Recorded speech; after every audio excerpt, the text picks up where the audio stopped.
Welcome to Integrity Linguistics Institute.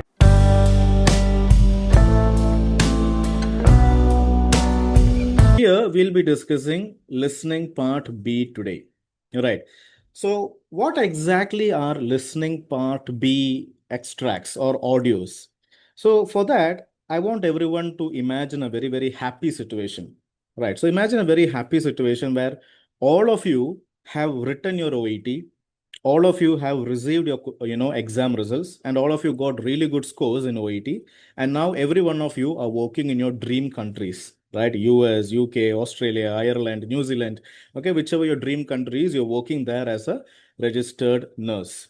So when you're working there as a registered nurse in a hospital, you will be listening to workplace conversations, right? So for example, patient handovers, okay, small patient consultations, meetings, briefings, instructions. Okay, so these are the type of conversations you can expect when you're working as a registered nurse in a Western hospital. Right. So that these type of conversations is what you can expect in listening part B. Right. So as you can see over here, the audios, you will be listening to 6 different extracts, and everything will be related to healthcare setting. That is conversations that happen inside a hospital or a clinic or a medical establishment. Right. So here the OET is testing how clearly you're able to understand these type of audios. Right. So we have 6 multiple choice questions over here. Right. Each question will have one separate audio. Right. So I'll just tell you the pattern. Right. So the pattern of part B.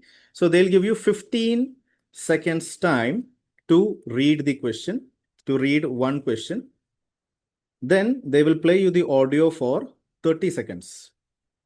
30 seconds, they will play you the audio, right? And then they will give you another 5 seconds to mark the correct answer. So this is how the pattern of OET listening part B is.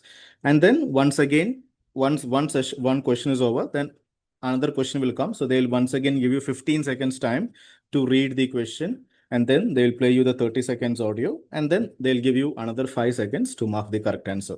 So this will be repeated 6 times. Right. So here we are going to be discussing two separate questions over here, the 27th and the 28th question. Right. So let's take a look. What is the class agenda today? All right. So we have Danesh here and we have Ramanjeet. All right. So good evening. Thank you for logging in. So let's have a good session today. All right. So let's officially begin the session. All right. So in today's session, we are going to be discussing two question types. Yes. Good evening, Danesh. Right. We're going to be discussing two question types. The first question type is attitude and reaction type question. Attitude, positive attitude, negative attitude, neutral attitude, reaction, positive reaction, negative reaction, right? So what are they? They are feelings, right? They are emotions, right? So here, when you're listening to these type of audios, so there is one main speaker, right? There is a main speaker. So when the main speaker is speaking, the OET is asking you to identify the feelings and emotions of the speaker, right? So these type of questions, right? So attitude and reaction type of questions, they are not asking you whether you are able to understand the English. They are not asking you what is said. They are asking you to listen to the audio and identify the feelings and emotions of the speaker, right? So that knowledge you must have, and the strategy should be modified accordingly, right? Then you have advice and instruction type questions. So there is no emotions over here. There is no feelings over here, right? So here one medical professional is giving an instruction to another person. That means they have to obey the instruction, right? So it is a set of guidelines, maybe some steps, maybe a protocol that they have to obey, right? So if they disobey, there will be consequences. So these are the two types of questions that we'll be discussing in today's class. Right. So here the OET is basically checking whether you have the ability to understand how someone feels or what someone is told to do. Okay, that is what compulsorily they have to do. Right. So once we play the audios, once we, dive in deep into the questions, you will get the knowledge even more better. So let's very briefly talk about what are attitude and reaction type questions. As I told you, these questions ask you, how does the speaker feel or respond? Okay. So here, if you read a question, so how much time do they give you to read the questions? They give you 15 seconds time. Okay. So why are they giving you 15 seconds? They are giving you 15 seconds to mentally prepare yourself. Right. They are giving you 15 seconds not to simply, waste 15 seconds. They are giving you time to read the question, identify the question type, and to mentally prepare yourself for finding the correct answer. So if it's an attitude and reaction type question, then you must tell your brain, okay, here I have to listen to emotions of the speaker, the opinions of the speaker, okay, feelings such as doubt, feelings such as enthusiasm. Okay, these are all feelings. Okay, so all attitudes over here. Okay, so that is how you have to mentally prepare yourself. So let's take a look into some example questions that I have prepared by myself. So let's just read the question. You hear a nurse talking to a patient about a new medication. Okay, so a nurse is speaking to a patient about a new medication. Now the question is asking you, how does the patient respond? Okay, so a nurse is talking about a new medication to the patient. So how does the patient feel about this new medication? Is the patient happy to take the medication, or is the patient doubtful of the medication, or is the patient, reluctant to take the medication? See, these are all feelings over here. So we can say this is an attitude and reaction type question, and you have to train yourself. Okay, here when I'm listening to the audio, I have to give importance to these type of things. Now see, let's another question over here. You hear a physiotherapist explaining an exercise plan. What is the patient's attitude towards the plan? So it's a conversation between a physiotherapist and a patient. The physiotherapist is talking about a new exercise plan. How does the patient react to the plan? Okay, hearing the plan, what attitude does the patient have? So once again, it is related to the emotions and feelings of the speaker. Right. Similarly, how does the colleague react to the information? So these type of words, give you an idea. Okay, this is the question type. Right. So what are some exam tips that I can give you? Okay, so when you are dealing with attitude and reaction type questions, right? The first important tip that I can give you is listen for tone and emotion. Right. See, imagine that all of you have checked your OET results and you have amazing scores, right? You have, fantastic scores. So you are extremely happy. So what's the emotion you're experiencing? You are feeling extremely happy. So if someone is talking to you, you will speak in a tone that expresses happiness, right? People can just listen to you, and from hearing your tone, they can know, oh, this person is extremely happy, right? Similarly, when people are happy, they will speak in a tone that expresses happiness. When people are concerned, they will speak in a tone that expresses concern, right? So if you're dealing with an attitude and reaction type question, the number one tip over here is listen for the tone and emotion from the main speaker. Okay, sense. Okay, you must be able to sense whether the speaker is excited, worried, doubtful, or confident, right? So all these are related to tones. That is the number one tip, right? And then there are some hesitation words, right? So for example, when our pharmacist is talking about a new medication, and a patient is not ready, a patient is not really 100% ready to accept the medication, they will be a little bit hesitant. Okay, that means they're a little bit reluctant. So they will use these type of words. I guess it is okay. I hope I can, make it. Okay, I'm not too sure. Okay, it sounds okay. Okay, again, you must listen to the tone as well. So these type of phrases usually express hesitation from the main speaker. Right. Now, very, very important. Don't focus only on the facts. Remember when I told you it is not about memory recall. Many students, what they think is they think that every question is all about memory recall. No. Okay, there are some questions that require you to recall from memory, but not all questions require you to recall from memory and the facts. right? So most of the times, especially in these type of questions, the feelings of the speaker matter more than the details, right? So this is how you have to train yourself. And next, eliminate the incorrect answer options. So thank God, because you're only getting majority of the questions are multiple choice questions. Okay, there are no fill in the blank questions in part B, part C, no massive following. No short answer type questions and all that. No essay type questions and stuff. Only multiple choice questions. All you have to do is choose the correct answer option, which means you have to eliminate the incorrect answer options, right? So eliminate the answer options that do not match the speaker's tone. And you must also practice paraphrasing. Paraphrasing basically means what? Synonym recognition skills, right? So I'll just type it over here. It's called as synonym recognition skills. That is, the OET will not be repeating the same words in the question and the audio. They will be using similar meanings but different words. So you have to practice recognizing synonyms. That is what we call as practicing paraphrasing, right? So the meaning should match, not the exact words. The OET is very, very clever.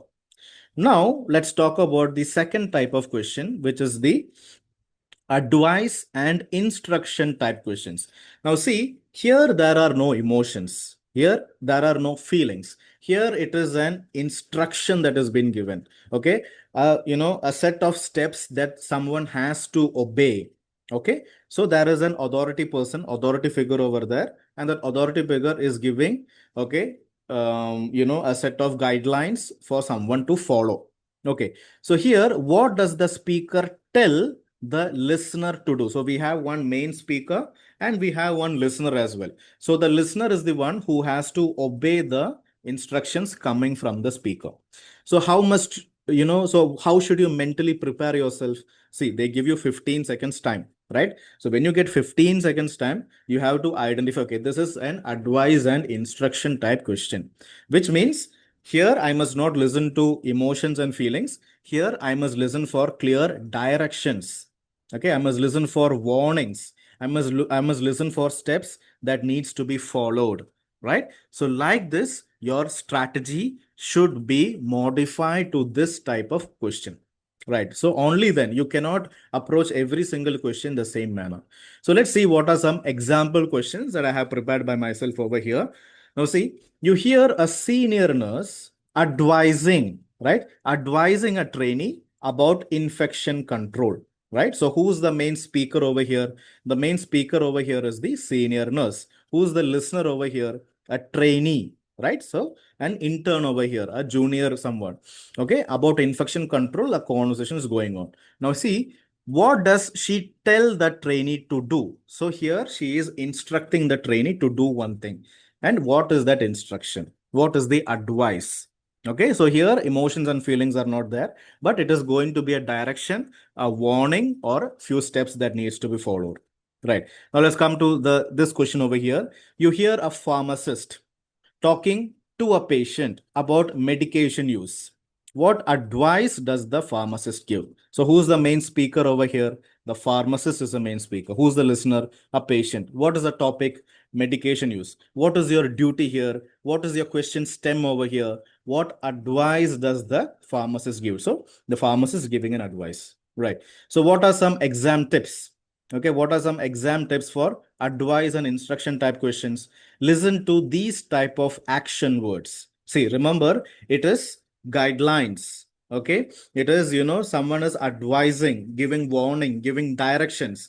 So these type of words, that is what we call as action words. Like, you have to refer, ensure, report, follow, organize. So see, these are all, action words. That is, someone is telling you have to refer this patient to someone else. You have to ensure that the medication is dispensed properly. You have to organize the timetable chart. You have to follow these steps. You have to report medication side effects. Now see, what are all these types of words? These type of words are what we call as action words, because here it is instructions, actions that needs to be followed. So your brain should be able to identify these type of words. Okay, and again, see, it is going to be advice instructions. So look for urgencies or emergencies, right? So it may be like a, see, it is a medical situation. So most of the times you can expect an emergency situation there. So immediately, urgently, as soon as possible. So these are the words. So if you listen to these type of words in the audio, then you can say, okay, the answer could be somewhere over here. Right. And ignore the distracting information. So there will be a lot of useless information. See, for us, what is important to us? The advice. Okay, the action words are important. The background information is not important to us, right? So there will be a lot of background information, but that is not important to us. So you should be able to understand, okay, this is not important to me, this is not essential to me, and background is not what I'm looking for me. What is the direction? That, okay, that is what I need to listen to. Okay, so focus. So where, so like this you should be able to focus on the correct part of the audio. Focus on what the speaker wants done. Pay attention to repeated instructions, right? So if it's sometimes they will repeat the same thing twice, and also if it is said 2 times, then it may be very important. And think like the healthcare worker, right? So again, who's writing the OET? Medical professionals are writing the OET. Other professions are not writing the OET. So sometimes when you're, again, if since it's a medical instructions being given, when you're listening, think like a healthcare, worker over here. Okay, again, that small mindset change will definitely help you out. Okay, so in today's session, these are the things that you will understand. First of all, you will understand two key question types. Okay, you will understand what are attitude and reaction type questions, and you will also understand how to approach advice and instruction type questions with confidence. Next, I will try to, give you the right strategies that is going to improve your listening, approach over here. Okay, so here I will try to train your ears to catch emotional tone, urgency, and instructional language, right? Because this is how you have to, navigate these two types of questions. And also you'll also learn how to eliminate the wrong answer options quickly and accurately, right? And we'll also practice with Cambridge University questions. Okay, these are all authentic examples. It is going to be slightly challenging, okay, because these are not fake OET material. So the standard is going to be there. Okay, so it is not going to be super easy, but it is going to be interesting, right? And also I have made a list of vocabulary as well. So I'll be sharing this vocabulary list to you. So that is really going to help you understand synonyms, meanings of advanced vocabulary as well. Right. And your mindset. So mindset is extremely important. You cannot, very casually approach the OET exam, because the OET has been designed to test your confidence levels, okay, your ability to stay calm under pressure, and your ability to perform with accuracy in a very high pressure situation. So always remember this. Okay, when it comes to the OET, the number one thing, okay, it is your ability to perform under pressure. So, that is what we call as your problem solving skills. So under pressure, without losing your mind, you must be able to think very logically and find the answer. Right, that is extremely important. And I'll give you some practical tips on how to approach these questions and mentally prepare before each questions, and how to stay calm, composed, and strategic under pressure and all. Right.